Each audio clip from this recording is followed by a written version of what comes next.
Brethren, anybody have any idea what the Catholic Church is doing on September 4th of this year?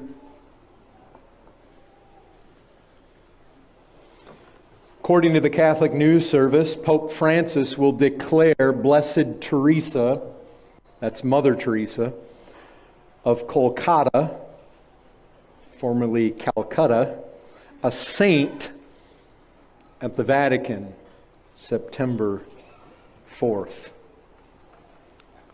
What do you think of that? I'll tell you this. John MacArthur, I came across a message of his one time way back in the 70s. MacArthur, 70s, early 80s, MacArthur took his whole family to Calcutta. They visited Mother Teresa. MacArthur said it was dark, full of idols and darkness. And if anybody has read Mother Teresa's own memoirs, her own biographical descriptions of herself, she says if she's ever sainted, she will be the saint of darkness. She had no sense of God's presence in her life.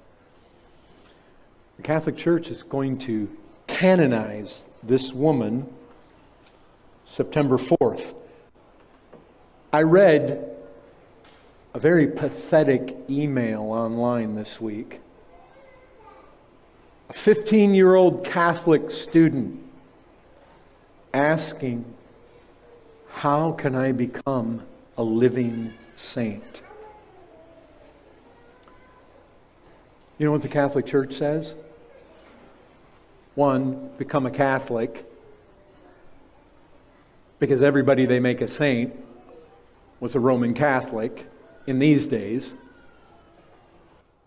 Two, live an exemplary, virtuous, selfless, memorable, pious life. Being a priest or a nun is a good place to start. Perform at least 2 verifiable miracles. Technically, you can do them after you die, but if you do them after you die, people might not connect them to you. Then you have to die, because canonization can't begin for at least 5 years after you die. Get a group of people to show devotion to you and pray to you because of your perceived holiness. Have your local bishop initiate your cause with the Vatican. Get investigated by the Church. Be recognized by the Pope as venerable, which means you're heroic in virtue. Have your first miracle verified and get beatified by the Pope. Then they can call you blessed. That's why they call her Blessed Teresa, because she's already had that done. Get your second miracle verified, and then you get canonized. And then you have your own feast day. Churches can be named after you, and people can venerate you. In fact, they are supposed to venerate you, and they can pray to you. And I'll tell you this, we need to reject the abominable practices. And one of the problems is that many of us, we live in San Antonio, heavily Catholic. Maybe you're not exposed so much to it. But I know some of you have Catholic families. You come out of Catholic backgrounds. This abominable idea of what a saint is. And I was exposed to it. I know that. I can remember, my mother went to St. Augustine High School. And my grandfather had a little statue of St. Andrew that was glued to his dashboard. What is he? Is he like the saint of transportation or something? Maybe he is. I don't know. Why would you have that there? But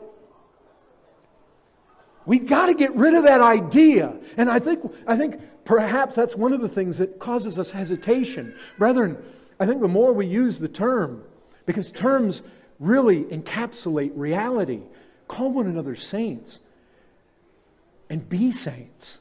I mean, live your life like people that are set aside for God, who are what? Who are called out of the rest of the masses of depraved humanity for the sake of proclaiming the excellencies of Him who called you out of the darkness into His glorious light. Proclaim His excellencies. Remember who you are. If you're saints, saints, saints. Brethren, to the saints who are in Ephesus, to the saints, who's He talking to? To the people with the halos over their heads? Listen, brethren, when you go through Ephesians, you know what? He starts out by saying to the saints. And as you go through, remember this? He says, let the thieves no longer steal. Who's He talking to? Who are the saints? People who used to be thieves, but have been taken out. They used to be these Gentiles, but they've been taken out. They used to be alienated to God, but they've been taken out. They used to be far off, but they've been brought near by the blood of Christ. Who are they? Wives, submit yourselves to your own husbands. Husbands, love your wives as Christ. They're husbands and wives. Children, you're to honor your parents. He's speaking to children. He says slaves. Slaves need to submit to their masters. Masters. Who are the saints? You know what? They're the common former thieves. Husbands and wives and children and slaves and slave owners. They're the people that made up the church, many of which were slaves. You know what? They're not people that the Roman Catholic Church has to recognize. God recognizes them. He knows them by name. All those slaves that Paul was talking to there, slaves. God knows everyone by name, and they are with Him, and they are beholding Christ face to face. And the Roman Catholic Church, with all their abominations, need not remember any of them. They're saints. They're gods. They're different. The mark, that's God's mark. Sainthood.